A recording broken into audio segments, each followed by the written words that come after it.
सुप्रभात प्रिय विद्यार्थियों। एसएससी जीडी क्लास में आप सभी का स्वागत है। मैंने कहा था कि क्लास हमारी निरंतर आएगी और निरंतर चल रही है। विलोम शब्द करवाने के बाद विलोम शब्द से संबंधित जितने भी प्रश्न बनते हैं वो सभी आपको करवा दिए गए हैं। मैंने कहा उसके बाद 22 तारीख के जितने 4 पेपर आए थे उनका हल करवाएंगे और वादे पर हम खरा उतर रहे हैं। वो 4 पेपर हल करवाने के बाद हम पर्यायवाची शब्द की ओर बढ़ेंगे। जैसे ही पर्यायवाची शब्द पूरे हो जाएंगे उससे संबंधित जितने भी प्रश्न बन पा रहे हैं वो सारे आपको करवाए जाएंगे, क्योंकि जो बात हम बोलते हैं वैसे ही करेंगे। क्योंकि आपके लिए हम भी मेहनत कर रहे हैं, दिन रात लगे हुए, क्योंकि हम चाहते हैं कि आप लोगों का सिलेक्शन हो, आप लोगों का ज्यादा से ज्यादा सिलेक्शन हो, ये चाहते हैं हम। क्योंकि सिलेक्शन तो होगा लेकिन सिलेक्शनों की संख्या में बढ़ानी है, क्योंकि हमारे चलन पर पढ़ने के बाद ऐसा नहीं है कि रीजनिंग, मैथ और जिसको हिंदी नहीं आए। तो आप ध्यान रखें। अब हमारा 24 तारीख का जो 2024 का पेपर हुआ था उससे संबंधित नीचे देखो लिखा हुआ है कि बेरोजगारी से जंग है। अब बेरोजगारी से जंग तो लड़नी पड़ेगी। लड़ने के लिए मैंने कहा है प्लेटफॉर्म आपके लिए तैयार है। इस पर आपको सुबह प्रातः 6 बजे पढ़ना है और आपकी जो शाम को 6 बजे रीजनिंग और मैथ से संबंधित क्लास आती है वो आप लाइव लेते ही हो। और हिंदी के लिए प्रातः 6 बजे हमारी क्लास चलती है। जो प्रीवियस के जो पहले पेपर आए हुए हैं पूर्व परीक्षा में एसएससी जीडी में 22 तारीख की 2024 को प्रथम पारी में जो पेपर हुआ था उसका हल हम आज करवाएंगे। और प्रश्नों को आप ध्यान से देखें। आपको पता ही है, जो नए विद्यार्थी उनको बता दूं मैं, 20 प्रश्न हिंदी के आते हैं और 20 प्रश्न कौन से हैं प्रश्न आए हुए हैं 2024 22 फरवरी को फर्स्ट पारी में, वो प्रश्न आप देखिए। प्रश्न नंबर 1 की ओर बढ़ते हैं हम। देखना प्रश्न नंबर 1 देखना, दिए गए वाक्य में से गलत वर्तनी वाला, देखो इसका वर्तनी नाम आ जाए इसका मतलब है शुद्ध शब्द पूछा हुआ है या अशुद्ध शब्द पूछा हुआ है। तो इसमें पूछा गया है कि गलत वर्तनी यानी अशुद्ध शब्द को हमें क्या करना है, छांटना है। देखिए अशुद्ध शब्द क्या है, श्रुति की, ये किसी का नाम है। श्रुति की दुख भरी कहानी सुनकर, श्रुति क्या है, किसी लड़की का नाम है, उसकी दुख भरी। अब देखो दुख शब्द है, दुख भरी शब्द सही लिखा हुआ है। अगर अकेला होता दुख तो ऐसा लिखा हुआ था, लेकिन दुख भरी साथ में जुड़ते क्या हो गया, एकदम शुद्ध लिखा हुआ है। कहानी सुनकर मेरी आंखों से आंसू बहने लगे। अब देखिए यहाँ शब्द है वो गलत है, क्योंकि आपको ये ध्यान होगा कि आंसू शब्द में आंसू क्या आता है, सू क्या आता है, बड़ा, और ये क्या होता है, ऐसे लिखा जाता है। चंद्र बिंदु और ऊ की मात्रा क्या आती है, बड़ी। इसमें ऐसा है नहीं, इसका मतलब त्रुटि यहाँ है, ये ध्यान रखना। तो सही वर्तनी ज्ञात, गलत वर्तनी ज्ञात कीजिए। तो गलत वर्तनी किस में है, इसमें 2 नंबर विकल्प में, दुख में नहीं है। अब दुख तो क्या है, यहाँ तो गलत है लेकिन यहाँ सही लिखा हुआ है। और आंसू और कहानी और आंखों, तो कहाँ है गलती, 2 नंबर विकल्प में। अब कई ये सोचते हैं, यहाँ प्रश्न को देखकर ध्यान से देखना कि दुख शब्द सर गलत लिखा हुआ है, लेकिन दुख का मतलब केवल दुख नहीं है, इस शब्द से लिया गया है कि दुख भरी शब्द क्या है, सही है या गलत है, या इसमें कौन सा शब्द है वो गलत है। तो भरी भी सही है, दुख भी सही है, दोनों साथ जुड़े हुए हैं, इसलिए इस विकल्प का उत्तर गलत है। सही उत्तर कौन सा माना जाएगा, आंसू माना जाएगा। आंसू में कभी वो छोटा नहीं आता है। चलिए प्रश्नों को ध्यान रखना। कई बच्चे कमेंट करते हैं, इस प्रश्न पर भी करेंगे, सर दुख नहीं होगा क्या, दुख तो ऐसे लिखा नहीं जाता है। मैं खुद भी कहता हूं कि दुख शब्द वो ऐसा अकेला आता है तो ऐसा लिखा जाता है, और दुखी लिखना हो तो देखो ऐसा लिखा जाता है, और दुख भरी लिखा जाता है तो ऐसा लिखा जाता है। उसमें किसी प्रकार का कोई विसर्ग नहीं आता है, इस बात पर आप ध्यान दीजिए। किसी भी प्रकार का विसर्ग नहीं आएगा। तो दुख भरी क्या लिखा जाता है, ऐसा लिखा जाता है। तो सही गलत किसमें है, आंसू में। 2 नंबर विकल्प है वो गलत है। दिए गए, मैं कहता हूं कमेंट आप करिए, कोई दिक्कत नहीं है। कि आपको कोई चीज समझ में नहीं आई तो आप कमेंट कर सकते हैं आराम से। कई बार ऐसा डाउट होता है कि सर मुझे तो लग रहा है कि पहला विकल्प सही है, तो उसका आपको जवाब मिलेगा दूसरे दिन या उसी दिन। जैसे कमेंट करोगे तो आपको जवाब मिल जाएगा। जवाब देने का प्रयास भी करते हैं, क्योंकि आपका कमेंट ही हमारे लिए सबसे बड़ी ताकत है। दिए गए वाक्य में रेखांकित शब्द का तद्भव शब्द ज्ञात कीजिए। सर बार बार ये तद्भव तत्सम आ रहे हैं। तो मैंने एक दिन कहा था कि जो संस्कृत भाषा के शब्द हैं वो क्या कहलाते हैं, तत्सम कहलाते हैं। जो कठिन होते हैं, जैसे मैंने एक शब्द लिखा मिष्टान्न, ये मिष्टान शब्द है, ये संस्कृत भाषा का है। इसका अगर तद्भव बनाना है तो क्या हो जाएगा, मिष्ठान। क्या हो जाएगा, मिष्ठान। देखो मिष्ठान का तद्भव क्या हो गया, मिष्ठान। तो ये संस्कृत भाषा का शब्द है। जो संस्कृत भाषा के कठिन शब्द है वो तत्सम कहलाते हैं, और हिंदी भाषा के जो शब्द है वो क्या कहलाते हैं, तद्भव। ये तद्भव है, ये क्या है, तत्सम। संस्कृत भाषा के शब्द, और ये क्या है, हिंदी भाषा के हैं, इसलिए इनको क्या कहते हैं, तद्भव। यानी सरल रूप ही तद्भव है, कठिन रूप है तत्सम है। इसमें पूछा गया तद्भव किसका। अब रेखांकित, रेखांकित कौन सा इनमें, रेखांकित त्वम है। त्वम को रेखांकित है, मैंने कर दिया, इसको रेखांकित किया हुआ है पेपर में। तो इसका त्वम का क्या बताना है, तद्भव बताना है। तो त्वम का तद्भव क्या हो जाएगा, मैं, तुझे, तुझसे, तुम, तो क्या हो जाएगा, तुम। 4 नंबर विकल्प सही होगा, क्योंकि संस्कृत में तुम को त्वम कहते हैं और इसको हिंदी में तद्भव में क्या कहते हैं, तुम कहते हैं। प्रश्न नंबर 3 की ओर बढ़िए आप, और प्रश्न को ध्यान से पढ़िए। आप खुद भी प्रश्नों को पढ़ने का प्रयास करिए। दिए में रेखांकित शब्द का तद्भव शब्द ज्ञात कीजिए। वापस क्या पूछा गया इसमें, तद्भव पूछा गया।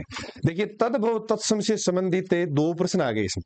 हो सकता है कई बार क्या है, विलोम शब्द से संबंधित 2 प्रश्न आ जाए, और जरूरी नहीं है तत्सम तद्भव 2 ही 3 प्रश्न भी आ सकते हैं। तो इन टॉपिकों पर हमें ज्यादा जोर देना है, या ऐसे प्रश्न अगर पीछे आए हुए हैं तो उनको हमें ज्यादा देखना है। तो देखिए तद्भव लिखा हुआ है, तद्भव शब्द ज्ञात कीजिए। किसका करना है, रेखांकित का, उसकी ग्रीवा में काफी दर्द है, इसका तद्भव लिखना है। और ग्रीवा गर्दन, मुंह है, पैर, गला, तो ग्रीवा कहते हैं गर्दन को संस्कृत में, हिंदी में कहते हैं क्या, गर्दन, संस्कृत में कहते हैं ग्रीवा। तो हमें बताना है तद्भव। तो सही उत्तर क्या हो जाएगा, 1 नंबर विकल्प। देखिए जैसे ग्रीवा को गर्दन कहते हैं, ऐसे कपोत को क्या कहते हैं, कबूतर कहते हैं। तो ये क्या है, पहले वाला तत्सम है, बाद वाला तद्भव है। तत्सम तद्भव आपको शब्द करवाए जाएंगे, वो पढ़ेंगे। उसके बाद उससे संबंधित प्रश्न करवाएंगे, वो भी पढ़ना। आपकी कोई प्रश्न आ जाए आप आराम से हल कर सकते हैं, कैसा भी प्रश्न आ जाए तत्सम आप विकल्प दे के पहचान जाओगे। लेकिन आपको प्रैक्टिस बार बार करनी पड़ेगी, आपको थ्योरी पढ़नी पड़ेगी यहाँ से, जो वो फिर प्रश्न पढ़ने पड़ेंगे, यहाँ से करवाए जाएंगे। वो देखना आपके ताकत आ जाएगी कि सर अब हिंदी में हमारे प्रश्न गलत नहीं हो सकते। 1-2 प्रश्न अगर कोई कठिन भी आएगा तो हम पीछे याद करें, उसके हिसाब से हमें उनको भी हमें सरल बना लेंगे या उत्तर कर सकते हैं। कॉन्फिडेंस आ जाएगा आपके अंदर, एक प्रकार से आत्मविश्वास आ जाएगा। आत्मविश्वास ही क्या करता है, व्यक्ति का सिलेक्शन करवाता है। कई बार बहुत सारे बच्चे तैयारी करते हैं, खूब तैयारी करते हैं, लेकिन उसमें अगर आत्मविश्वास नहीं है, आत्मविश्वास की कमी रहती है, तो बहुत तैयारी करने वाला बच्चा भी रह जाता है। इसलिए यहां जब आप हो, पढ़ाई कर रहे हो, तो आपके अंदर एक आत्मविश्वास आएगा, ये मैं पक्का कह रहा हूं आपको। चलिए प्रश्न नंबर 5 की ओर। दिए गए वाक्य में उचित पर्यायवाची शब्द का चयन करके रिक्त स्थान की पूर्ति कीजिए। किसमें दिए गए, ये देखो खाली स्थान या ब्रैकेट में दिए गए, और खाली स्थान में भरना है इसका पर्यायवाची शब्द, यानी समानार्थी शब्द। पर्याय का मतलब क्या होता है, पर्याय का मतलब होता है समान शब्द, समान अर्थ देने वाला, समान अर्थ देने वाला, अर्थ वाला शब्द। इसका मतलब है सिंहासन, राजासन का सही समान अर्थ देने वाला कौन सा है, सुगमता, भास्कर, मनोहर, सिंहासन। भास्कर कहते हैं सूर्य को, किसको कहते हैं, भास्कर, तो सूर्य का पर्यायवाची शब्द, मनोहर मन को हरने वाला। तो सही उत्तर क्या हो जाएगा, सिंहासन। राजासन, जहां राजा बैठता है उसको क्या कहते हैं, सिंहासन। तो इस रिक्त स्थान में कौन सा आएगा, 4 नंबर विकल्प आएगा। राजासन का पर्यायवाची शब्द क्या होता है, सिंहासन। चलते आगे, प्रश्न नंबर 6। निम्नलिखित प्रश्न में दिए गए 4 विकल्पों में से उस विकल्प का चयन करें जो दिए गए मुहावरे के अर्थ को सर्वश्रेष्ठ रूप में व्यक्त करता है। मुहावरा क्या दे रखा है इसमें, अंग अंग टूटना। हम बहुत बार बोलते हैं कि उसका तो इतने मेहनत करा, अंग टूट गया। तो अंग अंग टूटना मुहावरे का अर्थ है पैर में दर्द होना, बदन में चोट लगना, थकावट से बदन में दर्द होना। तो थकावट से जब थक जाते हैं, थकावट से बदन में दर्द होने लग जाता है, इसलिए अंग अंग टूटना। ऐसे भी कह सकते हैं बहुत ज्यादा थक जाना उत्तर भी होता है, थकावट से बदन में दर्द होना भी होता है। तो इसका अंग अंग टूटना एक सामान्य अर्थ याद कीजिए, जब व्यक्ति थकावट हो जाते हैं, थक जाता है, उसके लिए कहा जाता है कि अंग अंग टूट गया, यानी थकावट से क्या होने लग गया, उसके बदन में दर्द होने लग गया। अब इसमें लिखा हुआ है बदन, ध्यान रखना, एक है बदन, अगर इसमें आता वदन, इसका अर्थ होता है मुख, मुख होता है, बदन का अर्थ होता है शरीर, यानी बदन का अर्थ क्या हो गया, शरीर, वदन का अर्थ क्या होता है, मुख। तो विकल्प नंबर इसका 4 होगा इस मुहावरे का। चलते हैं प्रश्न अगले की ओर। 7 नंबर प्रश्न देखना, प्रश्न को आप पढ़ना भी, और पढ़ने के बाद आप विकल्प भी पढ़ा करो, ताकि आपको पता चल जाएगा कि ये प्रश्न है, इसका ये आया था, 4 विकल्प ये हैं। तो आप फिर तुलना किया करो आराम से। आपके पास 10 सेकंड का समय भी दे रहे हैं। प्रश्न देखना है, निम्नलिखित प्रश्न में 4 विकल्प में से उस विकल्प का चयन करें जो दी गई लोकोक्तियों का सही अर्थ है। पहले मुहावरा, अब लोकोक्ति। इसका मतलब आपको पता चल रहा है कि सर क्या आ रहा है, लोकोक्ति ज्यादा आ रही है, मुहावरे ज्यादा आ रहे हैं। पर्यायवाची आ रहे हैं, विलोम शब्द आ रहे हैं, तत्सम शब्द आ रहे हैं, तद्भव आ रहे हैं, वर्तनी आ रही है। इन पर हमें क्या देना है? ज्यादा जोर। आपको कुछ नहीं पढ़ना है, न कोई अन्य किताब पढ़नी है, आप तो केवल यहाँ आप चैनल देखते रहिए, आप बार बार इसको क्या करिए? रिवाइज करते रहिए, और अन्य बच्चों को, लोगों को, आपके जो साथी उनको भी भेजते रहिए और लाइक करते रहिए। चलिए आगे देखना, वो लोकोक्ति क्या? 4 दिन की चांदनी फिर अंधेरी रात बोलते हैं कई बार कि भाई कोई नहीं, उसको करने दो, 4 दिन की चांदनी फिर अंधेरी रात। चांदनी का मतलब होता है प्रसन्नता, खुशी, और अंधेरी का मतलब होता है दुख में डूब जाना। तो देखिए, अन्य से भिन्न होना नहीं होगा। हम कई बार बोलते हैं ना कि जैसे लोकोक्ति भी है, जैसे मान लीजिए ये है, वो अन्य से भिन्न है। अन्य से भिन्न का मतलब है अपनी खिचड़ी अलग पकाना। क्या है वो? अन्य से भिन्न है, ये मुहावरे का अर्थ है। और अनुभवी होना यानी धूप में बाल सफेद न होना, इसका मतलब है वो अनुभवी है। कई बार बोलते हैं ना, धूप में बाल सफेद होना है अनुभवहीन होना। तो धूप में बाल सफेद होना, अनुभवी होना, इस मुहावरे का अर्थ है। और मौका निकल जाने पर सहायता के लिए आना, इसका मतलब एक ये भी होता है कि आग लगने पर जब कुआं खोदते हैं, तो जब मौका ही निकल गया उसके बाद कुआं खोदने का कोई मतलब नहीं है, वो भी ले सकते हैं। लेकिन अपने को पूछा है इसका अर्थ बताइए, तो सुख के समय बहुत थोड़े दिनों के लिए आते हैं। क्या सुख के समय? सुख का, इसमें ऐसे लिखते हैं, के की जगह का लिख दो, कि सुख का समय बहुत थोड़े दिनों के लिए आता है। सुख है वो थोड़े समय के लिए आता है, उसके बाद क्या हो जाता है? दुख। उसके लिए कहा जाता है 4 दिन की चांदनी, यानी 4 ही दिन का सुख है, बाद में क्या है? दुख ही दुख है, यानी अंधेरा ही अंधेरा है। तो इसका अर्थ ये भी ले सकते हैं कि सुख है वो थोड़े समय के लिए रहता है या आता है। तो इसका अर्थ हो जाएगा, ये इतना बड़ा भी है, लेकिन आप इस सुख पर ध्यान दीजिए कि सुख है वो थोड़े समय के लिए आता है, कम समय के लिए आता है, यानी बहुत समय के लिए नहीं आता है। उसको कहते हैं 4 दिन। सुख का समय बहुत थोड़े दिनों के लिए, बहुत थोड़े समय के लिए, ऐसे शब्द का प्रयोग भी कर सकते हैं। तो 4 नंबर विकल्प को आप सही मानना, 4 नंबर विकल्प इसका सही है। चलते हैं आगे, दिए गए वाक्यांश के लिए सार्थक शब्द ज्ञात कीजिए। वाक्यांश पढ़िए आप। जहां आसानी से पहुंचा जा सके, वाक्यांश में क्या दे रखा है? जहां आसानी से पहुंचा जा सके, सुगम, सरल, दुर्गम, सुगम, ये तो गलत लिखा हुआ है। सरल है वो अलग है, दुर्गम का जहां पहुंचना कठिन होता है। जहां आसानी से पहुंचना कठिन होता है वो दुर्गम होता है, आसानी से पहुंचा जा सके सुगम। और उसका विपरीत क्या हो जाएगा? आसानी से पहुंचा न जा सके तो क्या हो जाएगा? दुर्गम। दोनों याद रख लेना आप। जहां आसानी से पहुंच सके वो तो होता है सुगम, सु का मतलब अच्छी तरीके से, गम मानी पहुंच सकते हैं। और जहां आसानी से पहुंचना कठिन है उसके लिए आता है दुर्गम। दुर का मतलब होता है बुरा, विपरीत, कठिन या कठिनाई से। तो 1 नंबर विकल्प इसका सही कर लीजिए, जहां आसानी से पहुंचना, सरल पहुंचा जा सके, वो होगा सुगम। प्रश्न नंबर 9 क्या दे रखा है? निम्नलिखित प्रश्न में 4 विकल्पों में से उस विकल्प का चयन करें जो कोष्टक में दिए गए शब्द के विलोम। देखो इसमें क्या पूछा गया? विलोम पूछा गया। आपको मैंने थोड़ी देर पहले ही कहा था, विलोम शब्द भी आ रहे हैं, देखो बार बार एसएससी जीडी में विलोम शब्द, पर्यायवाची, मुहावरे, यही महत्वपूर्ण होते हैं। इसमें क्या दे रखा है? हमें लोगों से बात करते समय हमेशा कर्कश, खालिस्तान वाणी का उपयोग करना चाहिए। अब कर्कश का मतलब होता है कड़वी। कर्कश का अर्थ होता है जो कानों को कड़वी लगे। अब पूछा गया इसका विलोम, कानों को कड़वी लगे वो नहीं, कानों को अच्छी लगे, उसके लिए क्या आता है विकल्प? उत्तर एक शब्द, मधुर, कम, कठोर, कटु। तो क्या होता है? मधुर। कानों को मधुर लगे, कर्कश का विलोम शब्द पूछा गया है। और वाक्य पर ध्यान मत दीजिए आप, आपको केवल इतना ही पूछा गया है कि जो ब्रैकेट में, कोष्ठक में दो दिया गए हैं उसका विलोम बताइए आप। तो सही विलोम क्या हो जाएगा? मधुर हो जाएगा।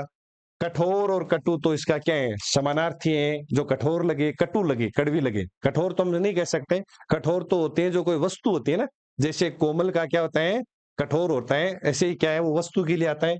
लेकिन कटु कह सकते हैं, वाणी कटु है। लेकिन अगले ने क्या पूछा है? विलोम पूछा है, तो विलोम क्या हो जाएगा? मधुर। कर्कश का विलोम मधुर। मैं आपको चारों विकल्पों में बता रहा हूं कि एक समानार्थी है, विलोम शब्द है, तो आप लिख लिया करो। निम्नलिखित प्रश्न में 4 विकल्पों में से उस विकल्प का चयन करें जो रिक्त स्थान के लिए सही स्त्रीलिंग रूप वाला। देखो सही स्त्रीलिंग वाला रूप चुनना है अपने को। तो कल सभी कल सभी उस लड़के की खालिस्तान कर रहे थे, प्रशंसा कर रहे थे, खुलासा कर रहे थे, कुशल कर रहे थे, सभा कर रहे थे। तो आपको पता ही है उसकी क्या कर रहे थे? प्रशंसा। स्त्रीलिंग शब्द है, तो आप ध्यान रखना, इसे पूछा गया स्त्रीलिंग शब्द है, तो उस लड़की की क्या प्रशंसा कर रहे थे। की खुलासा नहीं होता है, का खुलासा, की खुलासा कर रहे थे, का पुलिंग शब्द है, खुलासा शब्द। तो इसलिए सही क्या होगा? प्रशंसा माना जाएगा। उस लड़के की अब बुरी बुरी क्या कर रहे थे? प्रशंसा कर रहे थे। तो कल सभी उस लड़के की प्रशंसा कर रहे थे, विकल्प नंबर 1 सही होगा। चलिए अगला 11 नंबर प्रश्न देखिए। प्रश्न आपको समझ में नहीं आ रहे हैं तो आप कमेंट में लिख दीजिए। ऐसा कोई है नहीं जो प्रश्न आपके समझ में नहीं आ रहा है। ये पीछे विगत परीक्षा 2024 में हुई थी, उसमें आए हुए प्रश्न हैं, नोट कर लें, इनमें से रिवाइज होने का चांस रहता है। मैं आपको कह रहा हूं, जैसे मान लीजिए हम 10 या 20 25 प्रश्नों को हल करेंगे जो पीछे आए हुए हैं, उनमें से आपको 5 से प्रश्न हूबहू मिल जाएंगे। केवल आपको क्या करना है, देखना है। प्रश्न हम लेकर आ ही रहे, आपको इधर उधर कहीं देखने की जरूरत नहीं है। कोई आपको किसी प्रकार से क्या नहीं है, किताब खरीदने की आवश्यकता है। आपको सारी सामग्री यहाँ मिल रही है। और ऐसा अगर हो जाए, एक ही जगह सारी सामग्री मिल जाए, तो हमें और चाहिए क्या?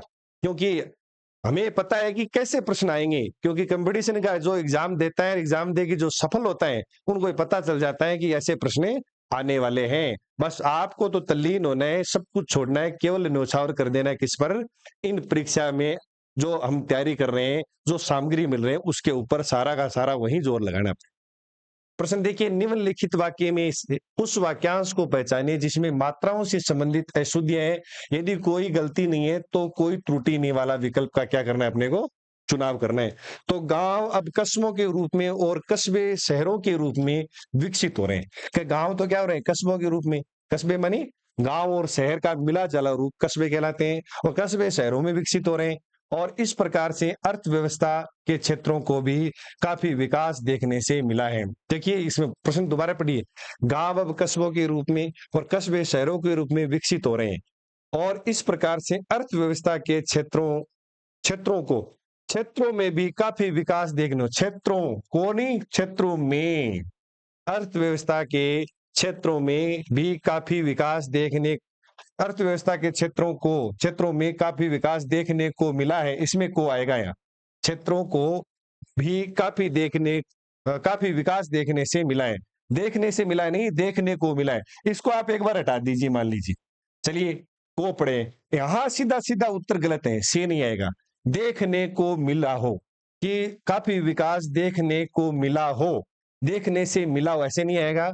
एक बार दोबारा देखिए, इस प्रकार से अर्थव्यवस्था के क्षेत्रों को भी काफी विकास देखने से मिला हो, देखने से अर्थव्यवस्था के क्षेत्रों में काफी विकास देखने से मिला हो, देखने को मिला हो, को आएगा यहाँ पर। अब देखिए कहाँ गलती है, के क्षेत्रों के काफी विकास देखने से मिला, कोई त्रुटि नहीं, विकास हो रहे हैं। और इस प्रकार से अर्थव्यवस्था गांव अब कस्बों के रूप में और कस्बे गांवों के रूप में। तो इसमें देखना, यहां देखिए, यहां से दे दिया के क्षेत्रों को, तो इसका मतलब यहां पर भी गड़बड़ है। भी काफी विकास देखने से, यहां पर भी दोनों दे दिया। देखो यहां पर भी है क्षेत्रों में, यहां तो क्या था में, और यहां क्या था को। तो इसका मतलब है ये यहां पर ये भी गलत है और ये भी गलत है। तो विकल्प नंबर क्या हो जाएगा, एक। आप पढ़ेंगे, यहाँ कारक गलत लगाया हुआ है, कारक संबंधी क्या है, अशुद्धि है, वो किस विकल्प में, विकल्प नंबर एक में है। कोई दिक्कत नहीं है, आराम से प्रश्न पढ़ें। प्रश्न क्या दे रखा है, कहाँ त्रुटि है, आप कारक देखें सही है क्या, वर्तनी देखें सही है क्या, आप देखिए इसमें अगर मुहावरा आ रहा है वो सही है क्या, आप देखिए कि कोई एक संज्ञा शब्द दो बार तो नहीं आ गया एक अर्थ देने वाला, या आप ये देखिए कि जो शब्द आए हैं वो सही है। या जैसे मैंने कहा, सीता राम की स्त्री है, तो इसका मतलब स्त्री शब्द गलत है, पत्नी है, तो ऐसा कोई शब्द तो नहीं आ गया क्या, क्या क्रम भंग तो नहीं है क्या, आगे पीछे तो नहीं है क्या। जैसे हम बोलते हैं बच्चे को प्लेट में डालकर खाना खिलाएं, तो इसका मतलब है वहां क्रम भंग संबंधी अशुद्धि है। बच्चे को प्लेट में नहीं डालना है, बच्चे को खाना प्लेट में डालकर खिलाइए, इसका मतलब क्रम भंग तो नहीं आ गया। तो ऐसे शब्दों पर अपने को ध्यान देना है। ये आपको शुद्ध वाक्य कराएंगे, वहां काम आएगी ये बात, शुद्ध वाक्य में बहुत काम आएगी। तो विकल्प नंबर एक। निम्नलिखित प्रश्नों में चार विकल्पों में से उस विकल्प का चयन करें जो रिक्त स्थान के लिए सही भाववाचक संज्ञा वाला शब्द है। देखो क्या पूछा गया है, अब इसको मतलब है अपने को संज्ञा भी पढ़नी पड़ेगी। आपको विशेषण से संबंधित तो इतना नहीं है, लेकिन संज्ञा जरूर पढ़नी पड़ेगी, क्योंकि संज्ञा का प्रश्न कई बार आ चुका है। संज्ञा भी पढ़ेंगे, कोई दिक्कत नहीं आएगी।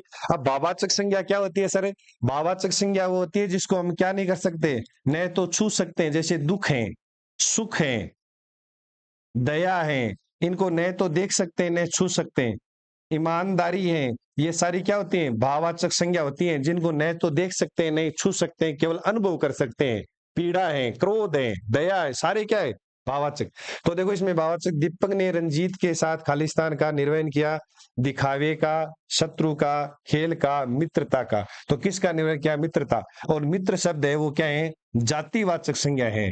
मित्र क्या है? जातिवाचक संज्ञा शब्द है। और इस जातिवाचक संज्ञा से क्या बनाया गया है? ता प्रत्यय लगाकर मित्रता बनाया गया है। और मित्रता क्या है? भाववाचक संज्ञा शब्द है, ध्यान देना। क्या है मित्रता?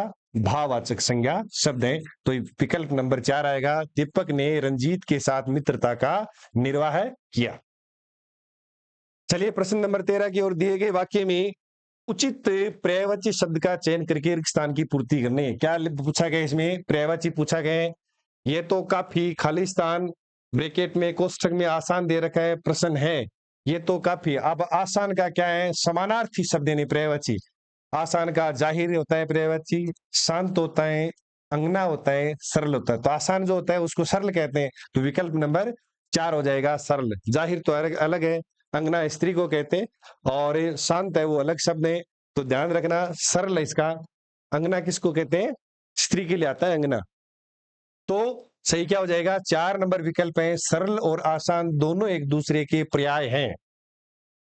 प्रश्न अगला देखिए 14 नंबर। 13 प्रश्न हम कर चुके हैं, इनसे संबंधित हमने हमारे प्रश्न जो है वो देख चुके हैं, आप भी खुद पढ़ रहे हो साथ साथ में। और अब हमारा कौन सा प्रश्न है? 14 नंबर प्रश्न देखिए कि दिए गए वाक्य में रेखांकित शब्द का विलोम शब्द वापस विलोम आ गया। किसका बताना है सर विलोम? सौभाग्य का। सर विलोम किसका बताना है? सौभाग्य का। केवल और वाक्य मत पढ़िए, आप उसको पढ़ना ही मत, केवल रेखांकित का विलोम देख लीजिए। सौभाग्य से किसी को ऐसा घर मिलता है। अब आपको घर से किसी को कोई लेना देना नहीं आगे वाले वाक्य से, आप तो रेखांकित पर आ जाइए। और आपको मैं बता दूं, ये सौभाग्य शब्द किससे बना है? सुभाग मूल शब्द है। मैं आपको पूरा बता देता हूं। इसमें इसमें क्या है? सुभाग मूल शब्द है। सुभाग, सुभाग अच्छा भाग, और ये इसमें प्रत्यय जुड़ा हुआ है। तो शब्द क्या बनेगा? सौभाग्य। सौभाग्य में क्या है? सुभाग मूल शब्द है, ये प्रत्यय क्या बन गया? सौभाग्य। तो सौभाग्य का क्या पूछा गया है? विलोम। तो भाग्यवती, भाग्यवती भी हो सकता है, दुर्भाग्य, भाग्यवान, भावना। तो सौभाग्य, सौभाग्य का क्या करना है? भाग्यवान। क्योंकि इसका क्या पूछा? सॉरी, विलोम शब्द पूछा गया। विलोम शब्द पूछा गया तो क्या हो जाएगा? दुर्भाग्य। सॉरी, विलोम पूछा गया, पर्याय नहीं पूछा गया। विलोम पूछा गया तो क्या हो जाएगा? दुर्भाग्य। सौभाग्य का दुर्भाग्य, अच्छा भाग, दुर्भाग्य। क्या हो जाएगा? एक तो क्या हो जाएगा? सुभाग, एक दुर्भाग्य, यानी एक दूसरे क्या है? विलोमी है, विपरीत है। दुर्भाग्य जिसका भाग्य कठिन खराब हो उसको दुर्भाग्य कहते हैं। 15 नंबर प्रश्न देखिए, निम्नलिखित वाक्य में रेखांकित वाक्य के लिए एक सार्थक शब्द ज्ञात कीजिए। रेखांकित किसको कर रखा है? इसका, यानी वाक्यांश के लिए क्या पूछा गया है? एक शब्द। क्या है वाक्यांश? किसी से लगाव ही नहीं है। तुम्हें तो किसी से लगाव, जब किसी से लगाव नहीं होता है उसके लिए क्या किया जाता है? विरक्ति, लिप्सु और निर्लिप्त, अलगाववादी। अब इसमें ध्यान रखना, लिप्सु तो नहीं होगा, अलगाववादी भी नहीं होगा। अलगाव, जिससे कोई लगाव नहीं है, ऐसे तो आता है। अलगाववादी शब्द ही अलग है, अलगाववादी, ध्यान रखना। तो इसीलिए अलगाववादी है वो अलग है। और विरक्ति, विरक्ति होता है जो संन्यास, किसी भी वस्तुओं में उसका मतलब रुचि नहीं हो, मोह नहीं हो, उसके कहलाता है विरक्ति।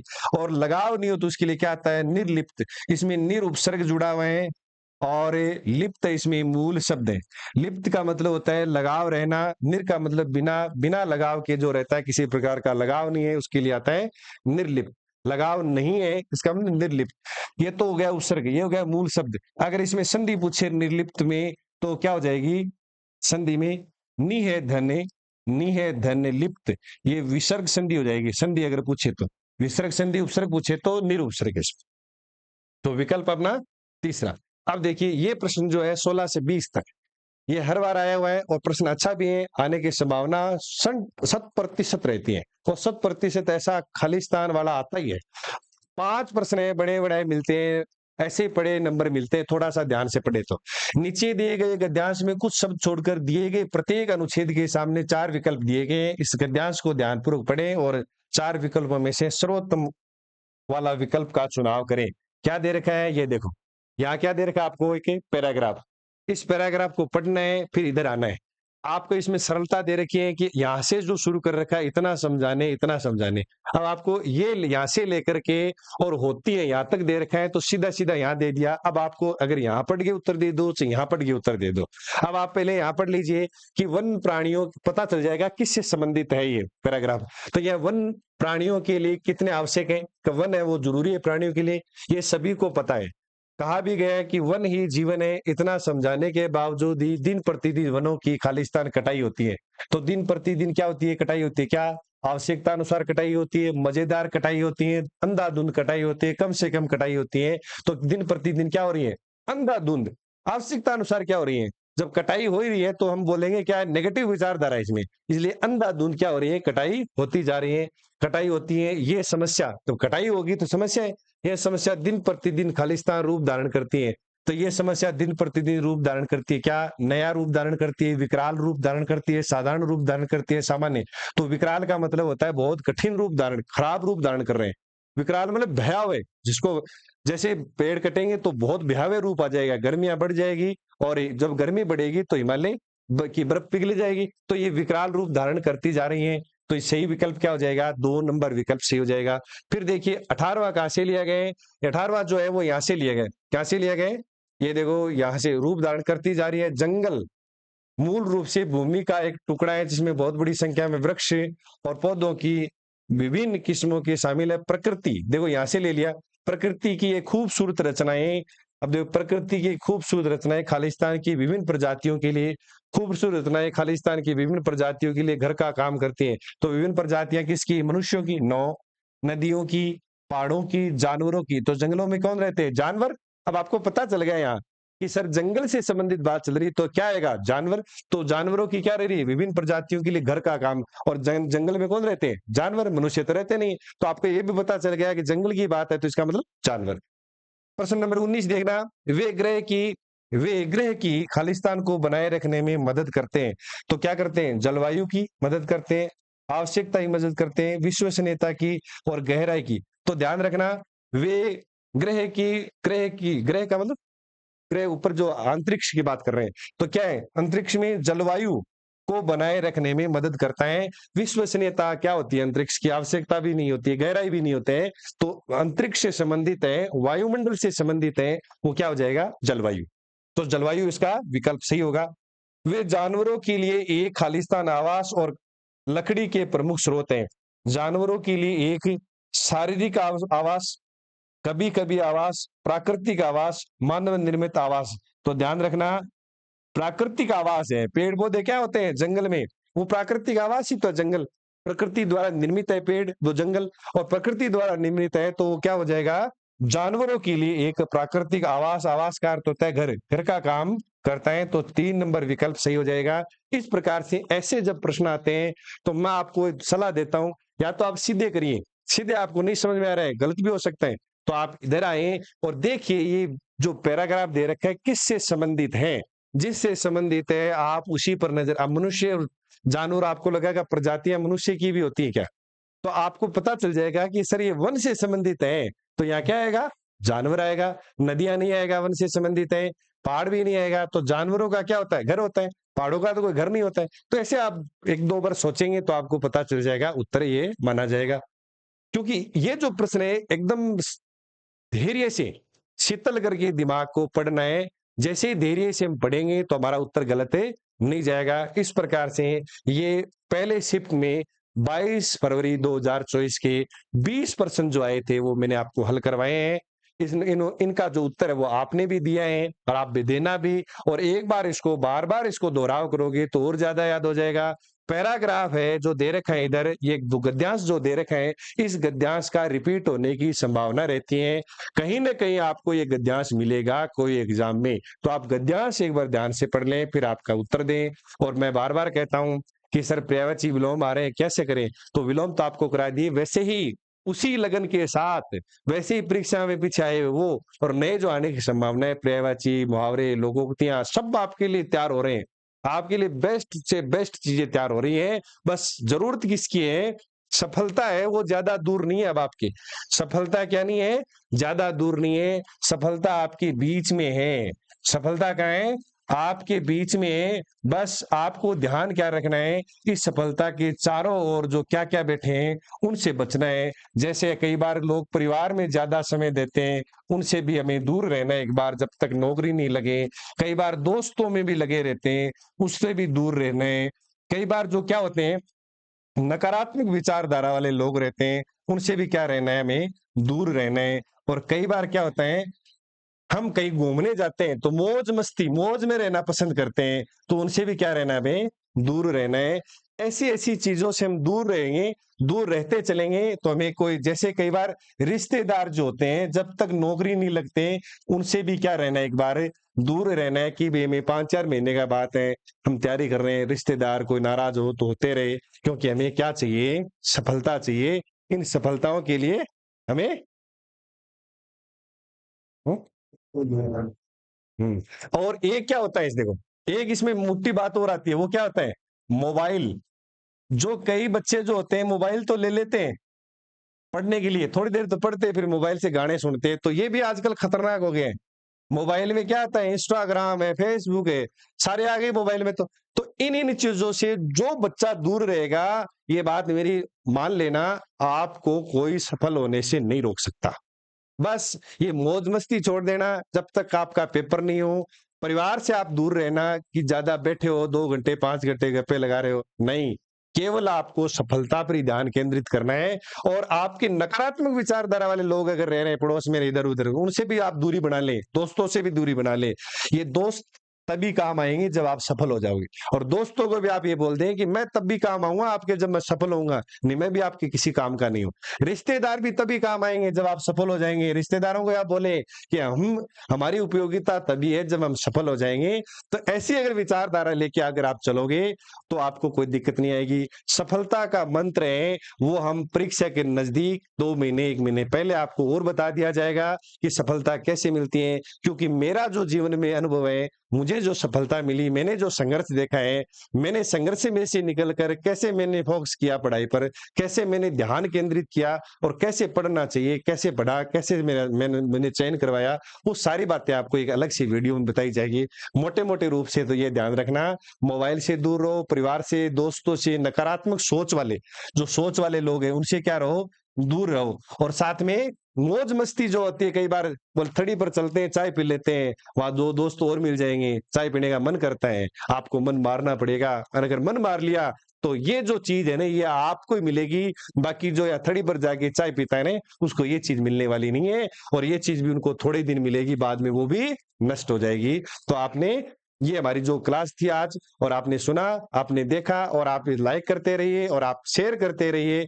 प्रतिदिन आप 6 बजे अपने पेन और अपने रजिस्टर के साथ मिलते हैं रोज़। धन्यवाद आपका।